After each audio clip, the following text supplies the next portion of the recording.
Olaf will not fight, okay? Are we winning or not? Yeah, we're winning.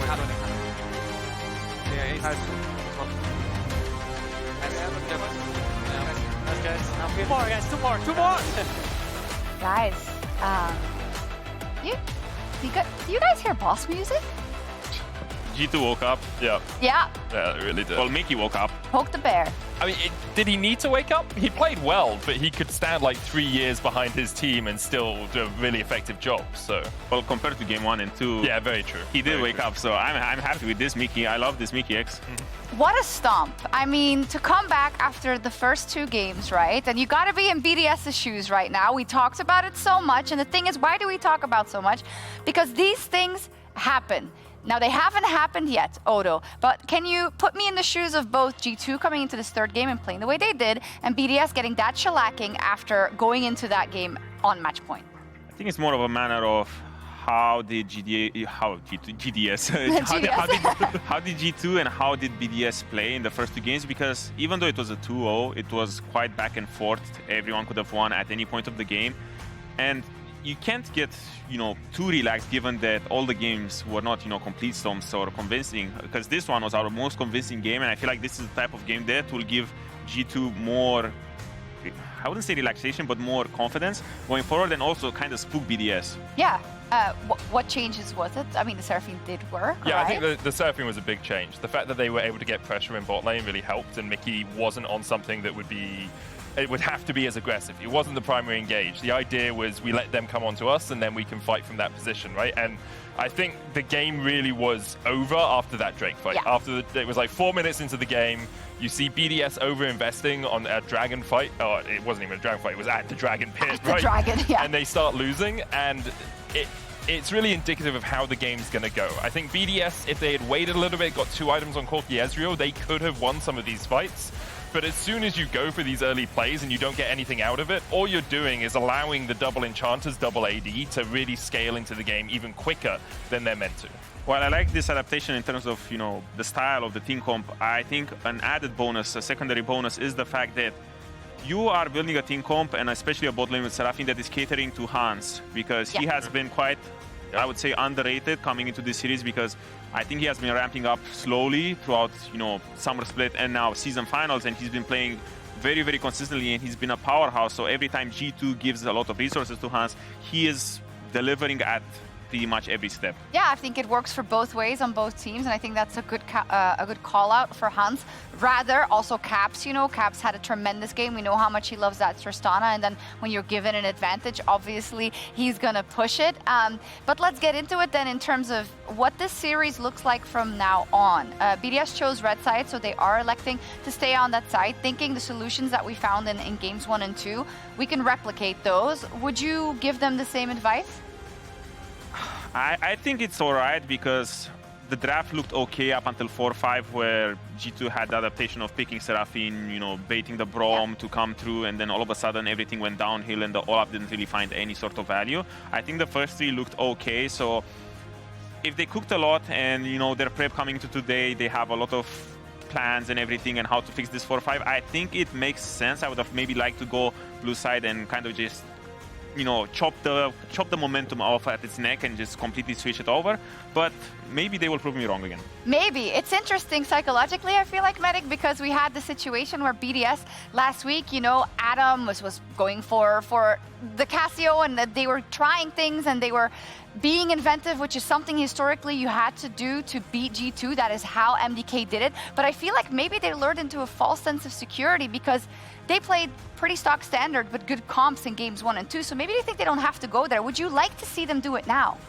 I think this is the game to do it, if you're going to do it, because you know that you can beat G2 with a more standard composition. So if you want to try something inventive, you do it in this game, and you can say, okay, we reset for game 5 and we go back to what worked in game 1 and 2. And no, I'm talking about a home run. I mean, I don't think BDS get a home run anymore. The struggle is, because it's not just about like the draft strategy and the series mentality. This BDS team has lost 3-2 4 times in the last 2 years. They've been reverse swept twice in the last 2 years. And even when a lot of this lineup was on BDS Academy, they were reverse swept in a final then as well. So there is such a mental block not only when you get to game 5, but also against G2. Like MDK talked about it on Euphoria a week ago. They were saying, until we beat G2, it felt like they were an impassable wall. They were just insurmountable.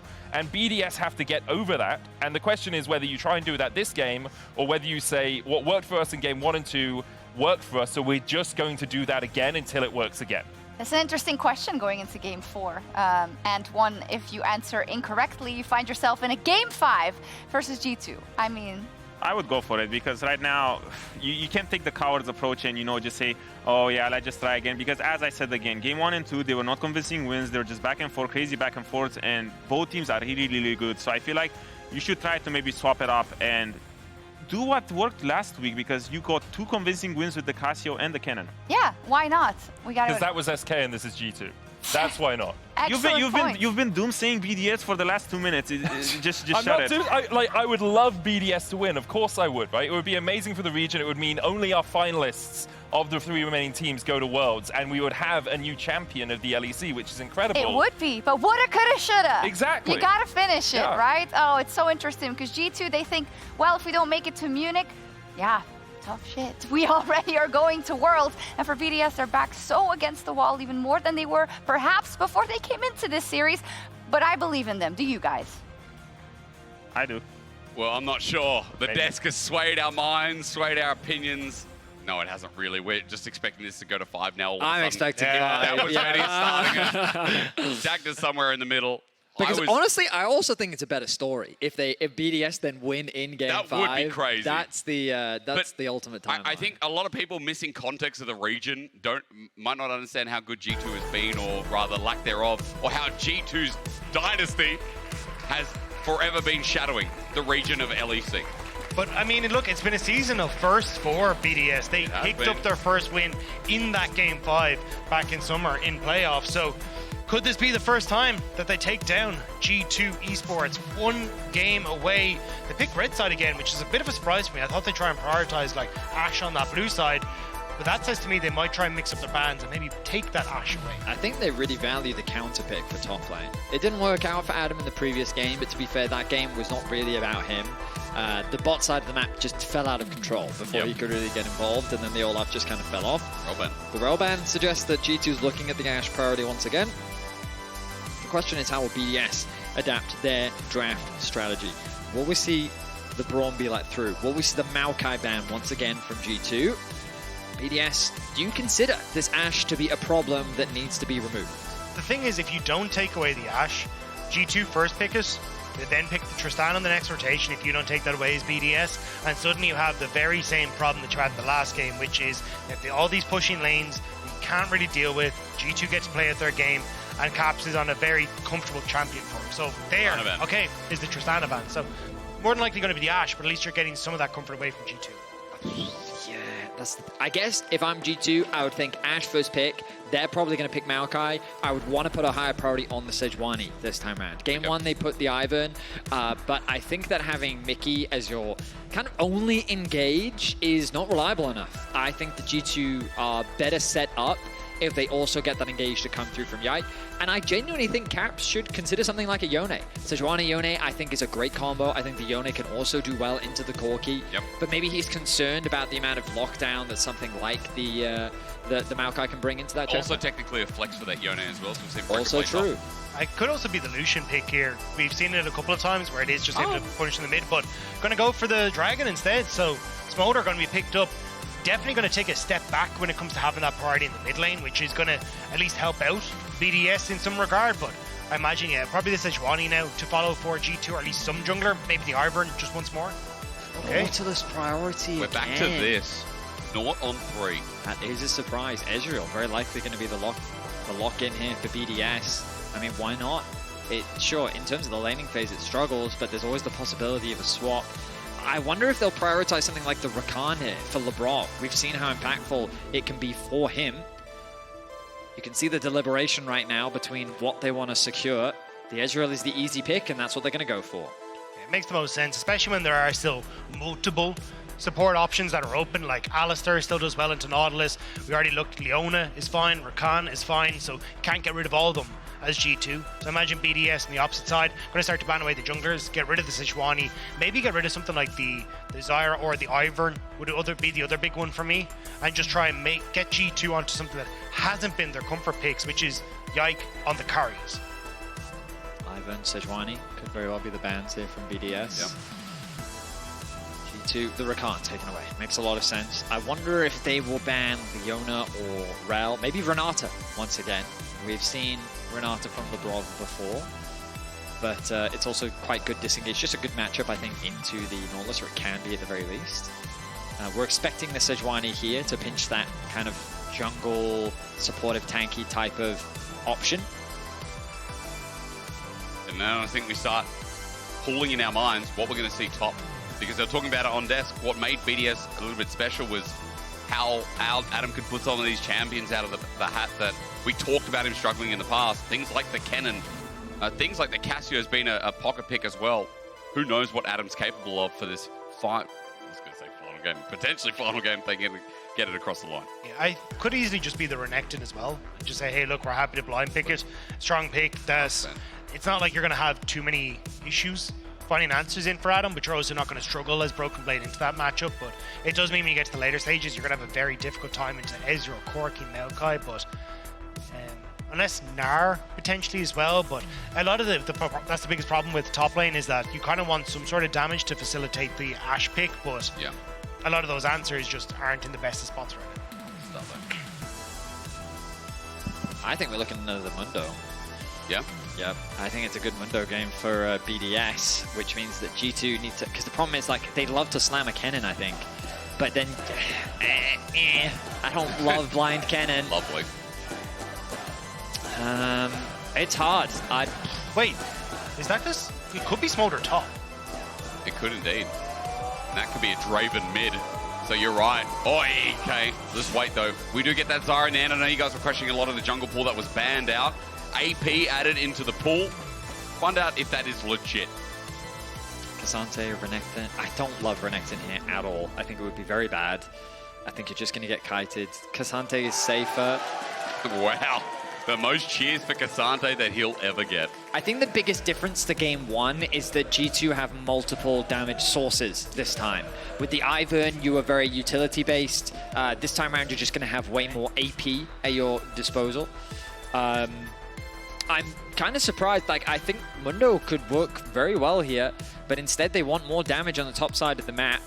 It does mean that your primary engage is going to be the Alistar with the follow-up from the Maokai and the zone control that he provides. Long-range damage once again coming out from BDS, with G2 having a lot of pick potential themselves. Their engage tools are largely reliant on Ashe landing an arrow or Nautilus landing a hook, but regardless of what starts it off, there's great follow-up from both the Zyra and the Ashe and the Nautilus, all sort of working in tandem to really set up the follow-up CC once that initial CC connects. Yeah, I think the biggest talking point in the early stage is just the lack of pushing lanes for G2. It was kind of signature for that game 3 where they were to push bot, push mid, get control, but not having that in Smolder, not having that at K'Sante, will give it a little bit more leadway to BDS. I imagine open up Labrov to start to roam as well, see if he can try and influence mid, and I think that's where BDS can try and find this early success and then leverage what is an incredibly strong team fighting comp, because very squishy apart from the K'Sante on G2 Esports, and anyone can get cut down by the amount of damage that can come through on BDS. My biggest follow-up question is, how does the Mickey game for Nautilus look when, again, G2 early priority on this Naut? We talked about it in the first game, gents. I know it was under different circumstances, but it didn't have the best showing here. And I feel like, again, G2 have been under scrutiny here in this series. Yes, they won the last game. Yes, you can never count them out in a best-of-5 series. And yes, the desk was also talking about their reputation in a BO5, especially against BDS. But BDS have never, ever taken a BO5 versus G2. The record is disgustingly in favor of G2. But here, in the lower bracket, it's still 2 times a match point for BDS. They just have to win one single game. Dagda has shown me it's 2-15 in series. BDS 2 BO1s, you talked about at the start of the show, that's it. That's all they got. Yeah, it's a fairly damning result. BDS only having picked up summer of this year and summer this year and summer 2022 yep. are the 2 best of 1 for BDS. Outside of that, it has been G2 all the way, but now coming into game number 4, I much prefer the draft that BDS had this time around. It feels like G2 have less of an opportunity to just dictate the pace of the early game. And it was kind of when we leveraged into that mid game, the BDS were able to punish some oversteps from G2. We'll have to see if they can do the same coming into game number 4. That's interesting because I think in game 1, the thing that really resonated to me was G2, the mid game spike. Yep. Right? They were playing into a Mundo. They had to rush double blade of the Ruin King, and every play they tried to make, they just didn't have enough damage.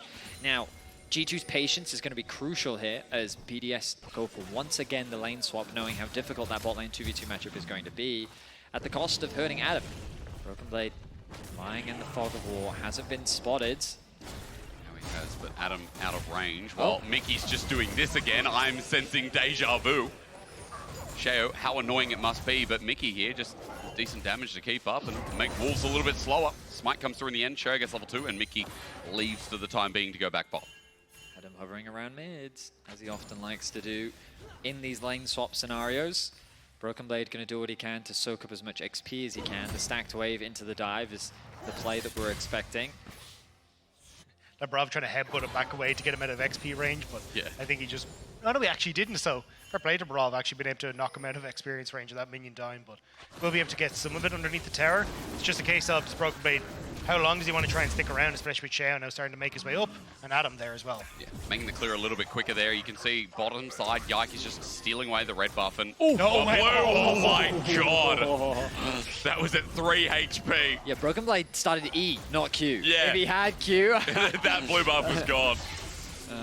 Lucky duck as Labrov just zones off, waits for Broken Blade, who's getting zoned of XP. Remember in game 1, gents, this is another deja vu. We saw the exact same thing, an Ashe bot that got free plating. I remember and recall we talked about G2 coming out of lane swap quite ahead. Here again, it's the same passage of play. Also, good read from Mikyx on the potential lane swap. He started with Demolish, which you can, I suppose, take into this matchup because you should have some push, but definitely feels like it was a prediction of this lane swap going to come through. So at least we'll be able to very quickly work through this bot lane tower and start that early lead for Hansan. But for what it's worth, this is how it's supposed to be played out. Broken Blade is now starved of experience. Yep. He can now make his way back towards top because he's not in as much danger. But ultimately, Adam can now stay in this lane with a level advantage and do this. Rumble in any melee matchup is always going to have a huge advantage. Broken Blade able to soak up some experience, get a little bit of farm back. But yeah, the damage has now been done, and really the only deficit they lost was in the bot lane, and you can see a 250 gold advantage to Hansan thanks to the place that he was able to secure. But it's nothing so significant that Ice can't come back from. So ultimately, BDS have gotten what they wanted from the swap. Slightly better, it feels like. Slightly better than my memory from game number 1, too. When There are all sorts of TP shenanigans, Yeah. dives, left and right. It was chaotic. Yes, this is definitely a lot less chaotic. Yike now making his way top to escort this wave underneath the tower, knowing that Broken Blade is in a bit of a dire spot given his HP. This will allow him to get a comfortable base off. He may not even have to expend the TP either, just because of the wave state. As long as it gets underneath the tower and it's not frozen. Are they trying to dive this? No. They definitely don't have the Okay. HP for that. I had to say, Sheo also nearby would make it a disaster, so the wave pushed in, and Adam will have his turn to clear out too. Remember, again, he has teleport in this lane as well. So, meanwhile, we span the camera mid, and Nuke is doing exactly what Nuke has been doing all series long. Corki just farming it out and chilling out. Dragon mid spawn though, you can already see Sheo starting to make his way down to the spot side. Ice and Labrov set up a nice slow push in this bottom side, so that'll just crash. It feels like they should be able to leverage that over towards, at least invading towards this bot side jungle to get vision, or maybe even leverage towards the Dragon with Sheo, spot on a ward, and with Yike being on this bottom side, might be a bit tough to try and get that early objective. As you said, Dragon spawning on the other side, Grubs in a minute time as well. For BDS, see who makes the first move. Because I think we've talked a lot about this series, about these early BDS movements towards topside, giving a time to reminisce about how BDS were at the start of this split, how we talked about their adaptation, being more of a Grubs team, I think, Dagda. I always reference you. I just remember you being like the BDS playstyle spokesperson of the team. Yeah, they used to try and go for this 4.5 minute reset, so then you can push out top wave and then go for the early void grubs, but it's just become less of a thing because you just become very predictable as a team then, and teams can figure out how to play against you. And oftentimes it had been a case of, oh, well, we're going for a Ashe in bot lane that provides the push that then can lean us into that play, so it almost becomes like quote-unquote uncounterable. Yep. But when you're playing into the Ashe and you're playing as an Ezreal, it becomes way more difficult to leverage that push because you just don't really have as much. So BDS kind of resolved to go for some lane swaps, but not being as focused on the early void. It's definitely interesting how the perspective has shifted, given that a lot of LEC teams were, prioritizing those early grubs. G2 was one of the... Yeah. Well, it's interesting, because they suddenly shifted all their priorities to the bot dragon, so they were even going for those early bot fight dragons, and it kind of became this epiphany where they were like, how valuable are grubs really? Yeah. And now it's become much more of a trading situation where you kind of just go for the objective that makes the most sense based on the map. Grubs secured for G2, dragon secured for BDS. I wonder if it was just a case of teams eventually managed to get their junglers to shut up about the extra camp on the top side of the map and actually crack the numbers. But yeah, it's definitely been a big shift away from us. And at least at the moment, though, the early dragon for BDS should help out. And you're going to have a slightly tankier squad, minus Cassandra on the opposite side, but for Sheo and Labrov in the 4v4. So at least an early mountain dragon does help out in some of these skirmishes, but we'll have to see as it starts to play forward. My opinion on that is just that if you're a team that wants to fight later on, dragon stacking is just better. Yep. Because once you get to 2 dragons, you feel like that the enemy team is going to come and fight you for the 3rd one. And so it just kind of creates a win condition that plays towards your overall team win condition. I think it's also if you want to play for split push, you just get to give up later dragons. You're like, oh, I don't really care if Also you're true. going to go with fight for 3rd dragon. I'm going to go take your tier 2 top. And that works out great for us. So I think there are definitely more strategic options when it comes to dragon stacking and what you can do with it. But it's about trying to leverage that. And I think that's where we've seen some of our teams fall apart. But let's see how it works out this game. Now, lane swap check-in, right? Obviously the experience differential still exists in the top side of the map with a full level difference now existing between both Adam and Broken Blade. He's going to tick over to level 6 right now, as Adam has already crested level 7. Meanwhile, on the bot side of the map, Hansama has held on to that gold lead, but it hasn't really impacted Ice's ability to farm. He was already guaranteed a tough matchup when playing with the Alistar anyway. So ultimately, he's doing a very solid job, and he finds himself comfortable for the time being in the 2 versus 2. Overall, we find ourselves in a slower early game. Neither team isn't it? looking to try and It's fight. different, There's a very different vibe to it. I mean, like I said, I think the joy of this series has been how up and down it's been. And sure, people can criticize G2 in the first couple of games, but the chaos, especially in the second game, was a lot of fun. I think individual members overperforming, underperforming. I mean, I just like the fact that for the first time ever, BDS in a best of 5 against G2 have been able to get 2 wins. Yeah. Right? And Start up 2-0, I mean. like there's that, Odoamne is a believer. He believes that BDS can overcome that wall that is G2, the one that's plagued them throughout their history here in the LEC. But we'll see. It's going to be a challenging thing to do. Small gold lead right now for G2 as the blue continues to extend on the bot side of the map. The pressure from Hans and Mikyx is going to secure them another plate. Yes, it will. Wondering if Sheo was going to do anything there. He was hovering bot after Yike made his back, but a plate goes down, a bit of extra gold as you're talking about. While Dagda next to me was doing the cha-cha slide, we go back to top side and Adam, the only individual lead. Whatever you were doing with your legs, Dagda, looked fun, But unfortunately, that has now ended, much like the push from bot side as well. Bit of a reset. You can never reply to him when he just says the things I'm that just come like, into his brain. I don't know what you were doing. I think I was moving the thing that I stand on. Yeah. Standing mat? Yeah, the standing mat. That was the cha-cha slide. Okay. Now, Cassante solo kills here because it's Cassante. Why? You may ask, as Equalizer's there. He ulties over it. Broken Blade in trouble, though. Over the Equalizer! It's a solo kill! Never, ever listen to me again. That first blood comes in hot. I mean, Adam read Broken Blade extremely well because he knew that Broken Blade would try to bring him closer to the tower so he could play the extended fight. And so Adam laid the red carpet exactly where Broken Blade wanted to go. The problem for him is that red carpet is not one of luxury, but one of burning hot coals. Unsummer throwing it out, and Nuke goes down instead. Labrov was there just in case too, so G2 can't play off that magic pick. It looks like G2, though, we're going to try and play for the Void Grubs. With the reset, they sent Ashe to the top side. Now going to contest Adam, who just TP'd up to the top end, so they can't really now play to move him around the map. Instead, they're going to try and shift Ezreal up very quickly and get some of that experience and go back onto Broken Blade by ensuring that he can catch that bottom wave completely by himself. Sheo just does grubs. In the meantime, Yike is zoning off. Labrov goes over the wall and now threatens Yike for the counter engage. 3 grubs were G2's start of the game, but Sheo's going to wait here, Q down, and take 3 grubs for his own. So matched on the top side here with an Infernal Dragon sitting there waiting for a potential reset on bot.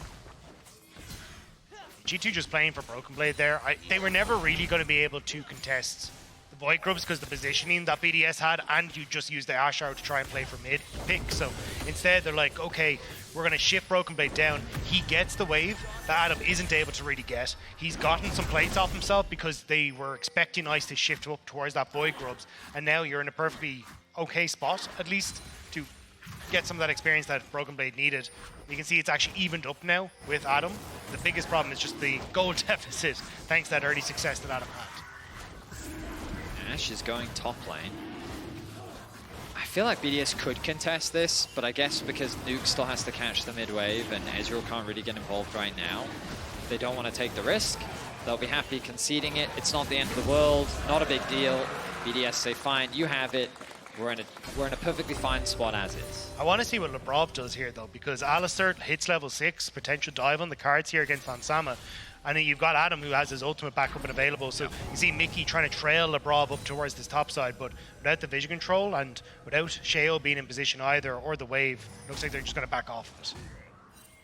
I'm in a good spot in this game. 700 gold lead after that solo kill top lane as well. Haunting guys in hand as Mikyx now roams up top 2, but this Rumble, based off that early EXP lead where Broken Blade fell behind, as we talked about thoroughly, has been doing pretty good, and never thought I'd see the day where I'm, looking forward to seeing what Adam's Rumble can do more in this game.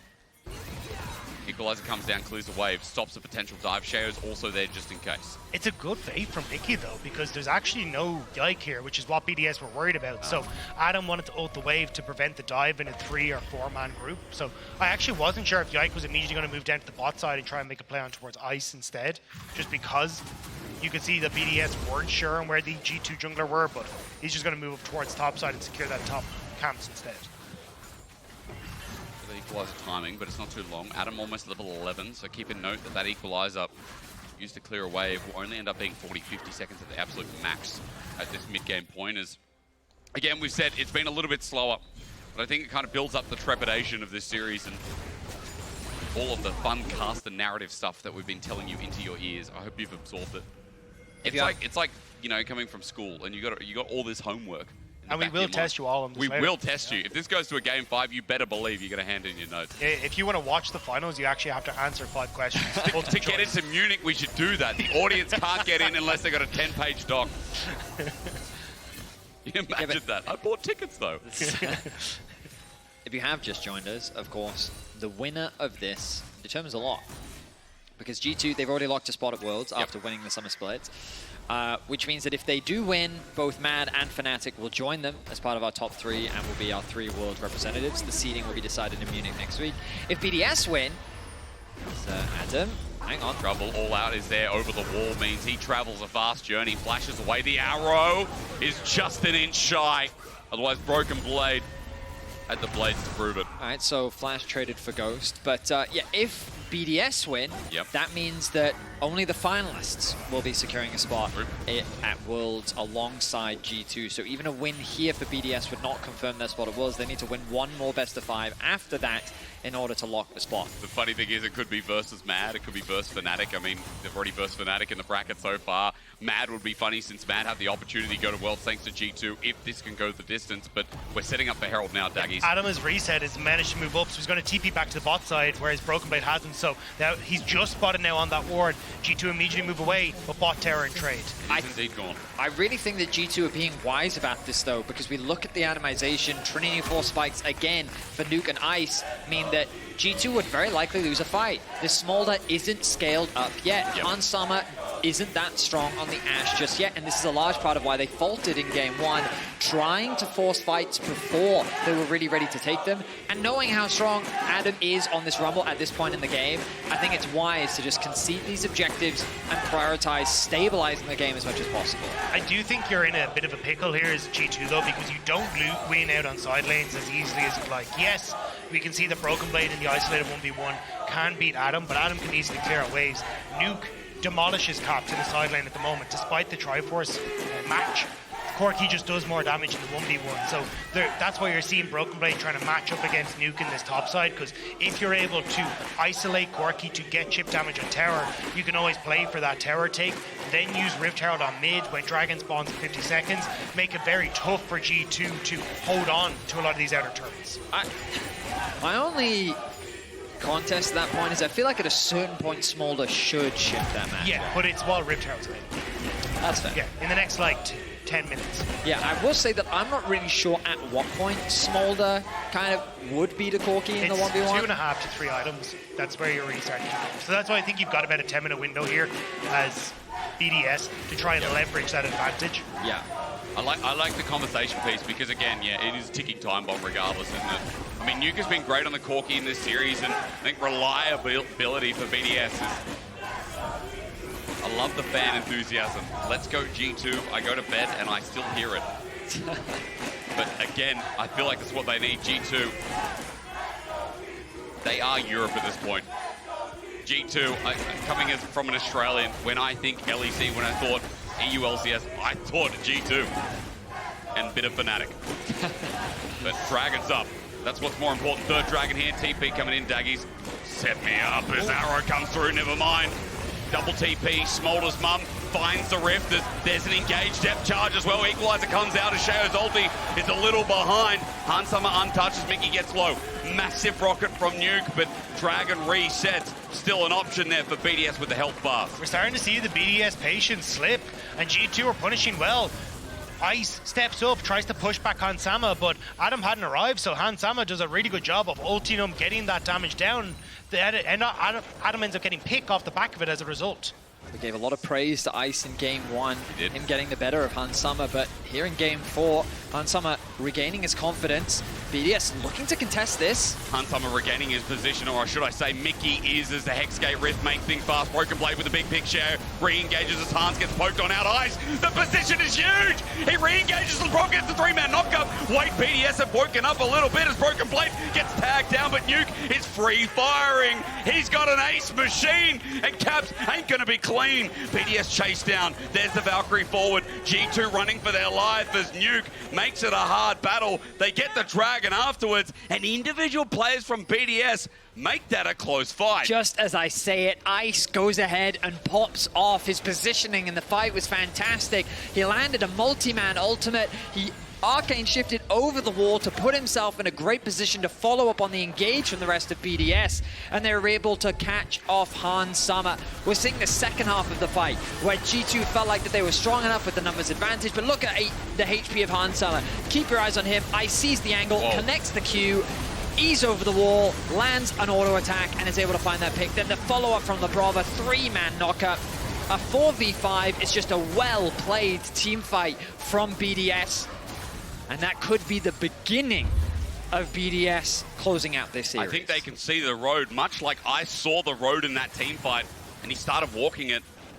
Now for G2, after that fight, we have to think about the repercussions. What happens to BDS? Well, gold is even. Dragon did go to BDS, but importantly as well, kill over to Nuke, kill over to Ice too. And in this early game, we've got 2 item AD carries through BDS that are now gathering power. Summer not close behind, or rather, sorry, not too far behind, I should say, as he's almost at the 2-item threshold himself. It's a tense situation. BDS showcasing that their team fighting composition is very strong. Labrov is an effective frontline. The follow-up with Sheo, his ultimate, providing a huge amount of zone control. And whether they're the first on the objective or the last, they have ways to answer. G2, on the other hand, they're very reliant on Mikyx connecting that CC. True. You can see how difficult it is to lock people down. They need the Ashe arrow to land. They need to have that Nautilus ultimate follow through. They need a good Zyra ultimate. But if those things are gone, then what real ways are G2 to have to start a fight outside of Broken Blade, maybe finding a flank? It comes back to this game 1 scenario. The beauty of Maokai is it just makes your comp very simple and straightforward to execute. Arrow. Great ward there, just behind them. G2 were trying to set up the pick, but Ice able to spot out Hans, Sama, and Mikyx looking for it thanks to that single reward. So massive value. Now BDS, they get to push out waves. They're going to get the reset, and it feels like it's just waiting until now. They go shove in mid, they start to establish vision, and it's pick off G2 trying to hold on to these side lane turrets. And once you're in that position, it becomes way easier then to control how G2 get to operate on the map. But Caps, look at those stacks, 193 already. He's starting to tick up towards that 225. Is there a reason Ice is glowing purple? Is he the chosen one? Like, what is this? Shen ulti? Do we have a Shen? I don't know is the honest answer. Okay, well, it's just a... I mean, if it makes you feel like that is the stunned visual animation, I'm pretty sure. Because in my Labrov client has one as well. He's just a slightly bigger lad, so it's harder to see. Just enhanced recall, maybe.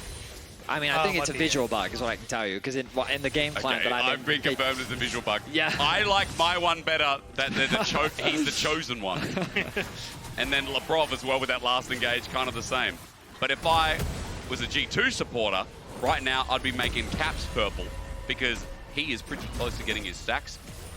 And Hans Summer alongside just picked up his second item. So, I don't know, G2 power in this even game as we pace out towards the next dragon and the Baron spawn, gentlemen.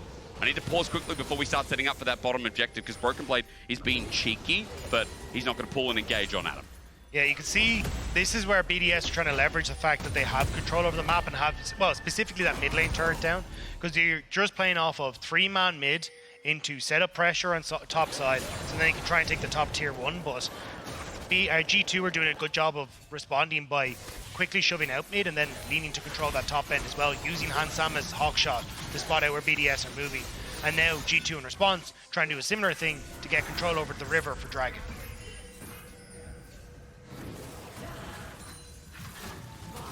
It's a tense moment.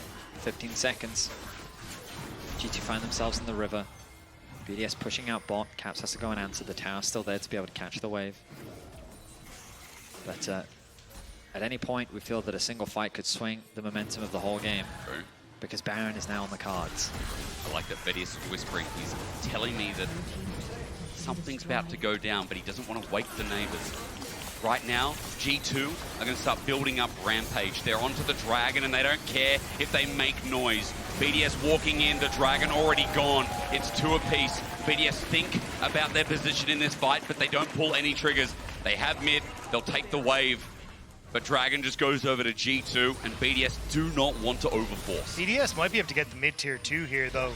You can see that K'Sante stayed on the bottom side. True. They could stick around, but... Scared. Yeah, I'm kind of surprised. I thought they would actually go for that, especially with like the Triforce procs. He should be able to take it relatively quickly, but looking to set up Baron Vision instead. Ashe ult goes a bit wide, trying to see if they can fish for someone off those resets. Nicely done by G2. They get to the objective first and take the Dragon. Caps is continuing to scale. But overall, I will say that I feel that Nuke has had a better series than Caps when I look across all the games that we've seen. Nuke is in a great position right now on the Corki himself.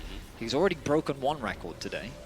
Yeah. He may be able to break another personal one if he's able to take down G2 in this best of 5. But yeah, like the slower game really just goes to show the tension that is mounting. G2, if they could win here, you have to think of the mental advantage that they would gain, given that BDS would be on the cusp of being reverse swept again. Very true. They would be in the 5th game, and G2 would ride the momentum of winning the previous 2 games. However, BDS know that all they need is 1 more game. And they're in a good position, the call is very even, the itemization is good. Like, they have all the tools they need to win, they just gotta win a fight. And so both teams are hyper-focused, they're locked in. These are the type of games where you see that attention to detail, and a single mistake is all it could take. Could this be it? Well, Labrov might be caught out. Dredge line could be that, but it could be a ruse as well. We question with a headbutt that disengages the fight, and Caps comes on in now with his executors. Mum flies in as well. 1 Q, Labrov knows, and has to flash away. Good poke that comes through from Nuke and Ice on the back end as G2 have gotten rid of the engage tool from BDS. Ice is doing so much, though. Oh, Caps is equalizer going on the back end. Adam has flash available, but Caps is out of range. He's low, he has to back, but he has TP. That was huge from Ice and Adam. G2 were immediately starting up that Baron, knowing that Labrov had no ult, no flash, little to add to the engage tool. So the fact they managed to push Caps back buys the space that BDS need to shove G2 away. Keep your eyes on the minimap here. Notice that Nuke immediately pings out the bottom wave, knowing after the chaos of topside, sees the wave, wants to push it in, maybe even secure this tower. He's very close to level 16. A nice upgrade to his ultimate would be a lovely boon to have. Yep. Recognize that, you know what, the rest of my team is resetting. I can't afford to overstay, so I'm now going to go back to base. Has enough for his rapid fire cannon as well on reset, so should be in a very good spot off the back of this. Also, just buying time for Labrov to get his up back up kind of dissuades G2 from a lot of the shenanigans they were looking for on the top side. You know what's made this game interesting, though, is the Hex Tech portals in this fourth game. Like, these chunks come through, but of course, with this kind of rift, it doesn't mean as much as it normally would. They have to disengage. Okay, we wait for our supports to come back out, and they're out within 5 more seconds, so it changes the whole dynamic of the game here as we start approaching potential third dragon for either of these teams. 1 minute 40 until that. Baron, of course, warded by both as G2 go and clear that control ward. Scuttlecrab will also help out with some of the vision here for the meantime. That buys time for BDS so that G2 can't start this willy-nilly. Yeah, and Ice just throwing out the ultimate, knowing his Qs will get that back off of reset. Every spell you hit gives you a 1 second production on the cooldown of that ultimate, and also just get some damage on towards Yike. Especially when you just saw Nuke enter into bot wave. There was a window where G2 may have tried to start up the Baron just to try and force Nuke to TP in, get that summoner spell out, but both teams very tense around this mid-game point. Neither wants to give any space on the map. You can feel it. I can. You know, that was supposed to be like a dramatic pause, you know. But yeah, I can't feel it, but you're not wrong. 45 seconds until the next dragon. The attention turns towards the waves. Caps, level 16 on the horizon. Will he be able to get it off this wave? He's going to stay for another. This means that BDS is first on the bot side river. Labrov hunting for a deep ward. A little dangerous going this far in, but he's able to do it unscathed. All right, he's going to go for another one, and he'll get it. Great vision now for Labrov, which means that there's the potential for flank TPs from both Nuke and Adam, should they so see it. Cap saying, you know what, screw it, we'll concede all control over the bot side of the map. I'll trade this for another tower. Level 16 is secured. I wonder if he has the gold to buy an upgrade. Yike setting up for Baron, is he? The potential thereof. Sheo getting some vision. Ice is here too with Labrov. Bot side completely cleared out of vision, and that dragon is now spawned. It's very risky for G2 to try and give up this dragon because Hextech Soul is just so incredibly powerful, but they did draw Nuke as BDS up. Mikyx flash forward. It's from flash for flash. Step charges there. Dredge line arrow as well. The follow through, but where's the follow-up damage? The ulti all burn. Nuke is about to die, but he takes a while. A 1-for-1 trade is in the meantime. Ice has to get out of there. Broken Blade is charged in. Labrov almost burning down. What a pick. Mikyx sets it up, and Nuke is down for 45. The return damage from Nuke was so devastating, but it wasn't quite enough. After the arrival of Broken Blade, he's able to secure that kill, get that shutdown, and this will put G2 on soul point. So much of the damage now gone for BDS. Question marks on Mikyx Nautilus, and he comes up clutch there. Now Caps trying to put pressure on mid. Labrov is back. Sticking around for this. There's still good damage from the Ezreal. Caps flies away and gets a turret in the end as well. You can see that execute threshold still scares BDS enough. They lose mid, they lose the dragon. G2 on salt point. And that was just really well orchestrated by G2 as Mikyx finds that hook, and there's just nothing that Nuke can do. Sheo maybe could have tried to flash in front of any sort of follow-up there, but there was just pure panic as they try to save Nuke. Now BDS turning back over towards the Baron. Caps is on reset, he has no TP. Yeah, he has no TP. Adam's got the equalizer back up and available. Ice tries to zone off Yike. Remember, the wild growth was just used, but it's almost back up and available. I think we've got a timer on it as well. G2 run on in, and BDS are trying to flip this game, give themselves a match point to remember. Mikyx jumps on in, the zone control huge from Sheo. They go for the Baron, they take it down, while Labrov sacrificed his life, and Mikyx has to get zoned away. Almost dies to Ice as 4 Barons up and available. Count it down as BDS run for their lives. The Smolder mum gets some damage down as Ice is in the front line, but Arcane shifts away. G2 can't get any more kills. 4 Barons for the big BDS power play. BDS with a great read of the map. They recognize that Caps doesn't have the HP to stick on the fight. Even if he does, they can turn it into a favorable 5v5, but he ends up going back to base. He's late to rejoin the party. Labrov soaks up so much time. His ultimate doing so much work for BDS to allow them to secure the objective. And initially this play looks slow, but BDS are able to make it work. And the whole thing here is them trying to get that Banshee's Veil off of Yike. You see that Labrov not quite able to get it there, doesn't quite get it, but it doesn't matter. He's bought enough time where they can't get into the pit, and BDS just barely managed to escape off the backside. I got very nervous when I started to see these slows coming through, but now BDS opening up on the bot side. They shoved in mid, rotate over to the bot side, and want to get as much value as possible from this Baron. This Baron, you kind of look at the gold and it hasn't given a huge swing in the favor of BDS, but it's gotten their carry slightly closer to completing that 4th item. You can see that gold advantage on the bottom of your screen, and BDS have set themselves up to start sieging, if nothing else.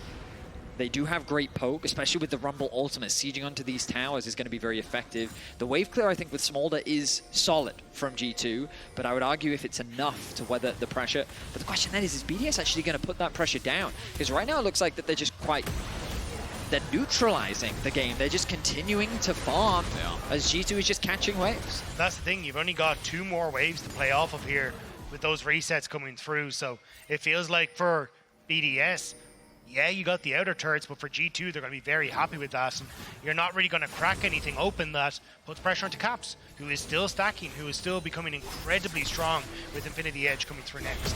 Well, Nuke does have the push in the top lane. BDS, I'm sure, would have loved to have moved that pressure into the top side jungle, but he's going to be first onto that tower. Broken Blade is going to be the one to respond. Decided not to overstay his welcome. So yeah, really, BDS didn't get a huge amount off the back of this Baron. It's more so an objective that they've taken off the map, and this game is going to come down to the Dragons, Hysterics. It's going to be about that soul. It's going to likely be about the Elder as well, and a single fight is likely what's going to determine this game. 30 seconds to get that push in order and give yourself a bit of pressure to move into the Dragon. Dragon is also up in a minute 32 as BDS hover top. There's a small timing window with the Banshee's Veil being down that BDS need to try and play for. They're constantly fishing for Zyra with Nuke's rockets to just get that cooldown off of him, and maybe you can look for engage, maybe you can look for something, but as long as Yike has that tool available, it's way too difficult to engage, because when Sheo, Labrov, Adam go into that close range, you're just walking into Mom, into Yike's ultimate as well, just making it so difficult to control that area. Arrow, Labrov caught out, Labrov having to ult, Labrov might now have to flash, the grasping roots predicts it, but he waits. He gets out from the wild growth as well, but the burn, the execute, Labrov backing where he had no business being, and G2 use that experience button again. The advantage that BDS has is that there's no real objective on the map for G2 to play for. They'll be able to get some vision control, but again, there's no Baron available. The Dragon is still 30 seconds away, and Labrov will be up in time. You already mentioned the Hex Gates. Those are available to help him get back into the space. It's just about that control that BDS is going to lose off the loss of their support. And there's a potential here where Labrov just shouldn't have flashed. Should have just accepted his death. Coming in, I mean, he's got a shield. He feels comfortable with how long. Equalizer down, but you have no support. Engage. Caught out. 2 picks against BDS, and now Broken Blade brings himself into 3. A triple knockback, a disengaging ult. G2, there's blood in the water, and BDS are caught napping. Now Labrov's back on in, but you've lost your mid lane carry. Ice has to get out. Labrov's dead again, and BDS, the curse keeps on going. One by one, they roll into G2, and one by one, they're stomped into oblivion. G2 want to push this to a game 5, and BDS are getting caught consistently and giving them that chance. A game where focus was at its highest, where both teams recognized how much was on the line, results in a lapse of judgment from BDS. As 4 members, they tried to contest the space that they weren't allowed to contest. It is a 4v5. That river does not belong to you, and Adam was in a position that he should not have been in. You mentioned the Banshees. He thinks he's safe, but you can't walk up here. This space does not belong to G2. Definitely want to have a fight, and that's exactly what they got. Great job by Mikyx as well. Throws down the E to get that Banshee's Veil off initially, follows up exceptionally quickly with the depth charge, and just routes this in place. BDS here thought maybe we can wait for Labrov to come in, but G2, they cut down Nuke, they cut down Labrov. and they kind of cut the chances of BDS coming back in this game to slim to none. Hextech Soul with an Ashe. One of the most oppressive things in the game, I feel like. Smolder can add to that too. But the chase down, the lockdown, the beat around, G2 have found momentous picks in this game. BDS may have started 2-0, but G2, it doesn't matter, fighting back from the brink ain't their hardest task. They now run mid, teleports burn, and BDS have to think about how they'll approach this Baron in 15 seconds. Trying to get mid control initially, Adam playing off towards the side, hiding there, seeing if he maybe can get a big equalizer, but marked by Mikyx and some good vision. Caps again pushing in that top side, creating pressure on the map that BDS have to respond to, have to do something to contest. Look at Broken Blade, he just walks up with no fear. Oh, the flash stretch line arrow goes into Labrov. It's an okay start, you'd say, but G2 with the Hextech Soul are right on these frontline carries. Nature's Grasp rolls in though as Nuke gets hooked on in, poked down and hit around.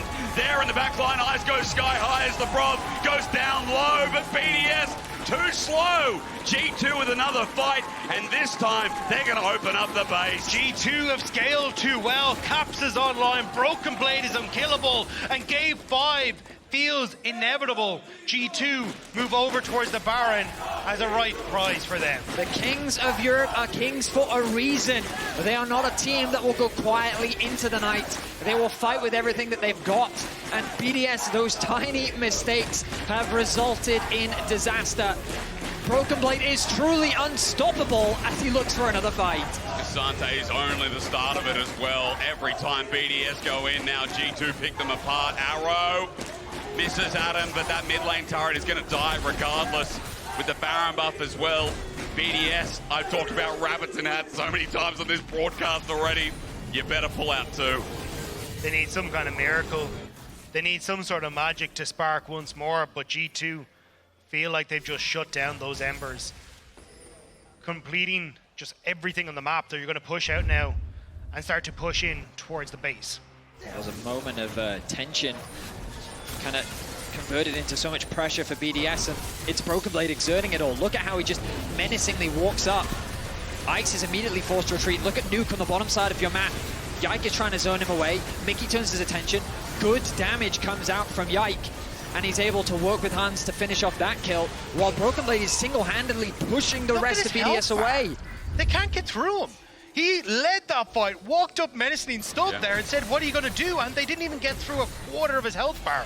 He just was there the entire time, and there's nothing that BDS can do. And you can say the pressure's getting to them. I just watched that fight of Ice hitting 1 Q out of 7. Like, it really shows the game state. It shows you how BDS, again, another game 5, another BO5. A date with destiny, it feels like, as G2 carrying Mad Lions on their back to Worlds as well. BDS, their own run, in danger now as well, after what started as a clean series, a brilliant start to the series as well. BDS now fishing, looking for anything they can get top, while their bottom lane is broken.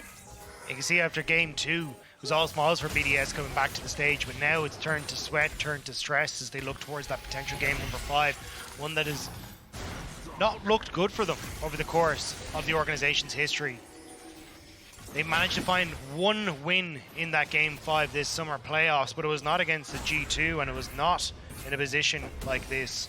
So BDS, this is dire straits for them now. Sheo on the angle, throws out the ultimate. Looking to try and buy a bit of space. I don't really see how an engage can happen here, but Broken Blade will not be perturbed. Oh, the arrow makes it so. Sheo is meant to be the tank here, but away he goes. Hans Summer with another. BDS have to deflect, reflect, leave, and think about what's next in a game 5, because Broken Blade is unkillable, and this turret and inhibitor are next to go. The tower will quickly fall, and inhibitor short to follow. The hook connects from Mikyx. There's a will, there's a way. That's what I've learned about G2 here today. They run in, they stop BDS in their tracks. Labrov has to leave once again in front of the Nexus turrets. They've got a date with destiny once more. There's nothing that BDS can do. They just have to watch as their base falls apart. G2 continue to fish for hooks. They continue to look for picks. Sheo alive in 8 seconds, but even if he's here, I don't know if he can stop this. Nexus turrets are melting like butter with Broken Blade having a demolition. Now Mum to fly through. They have to flash away, but a bad Nexus with the Nature's Grasp. G2 deflect once more, but then go back on the counter-attack. Good flips away as the minions are coming in. Dredgeline catches two, and Caps is now cleaning up from a 2-0 start to BDS to now Silver Scrates. G2 are indeed inevitable. Game 5 on the docket. A 2-0 lead for BDS. But they found themselves in that position before. The pressure of G2 closing that series, bringing us to Game 5. We're going to go to a break, but don't go anywhere because Game 5 is coming your way.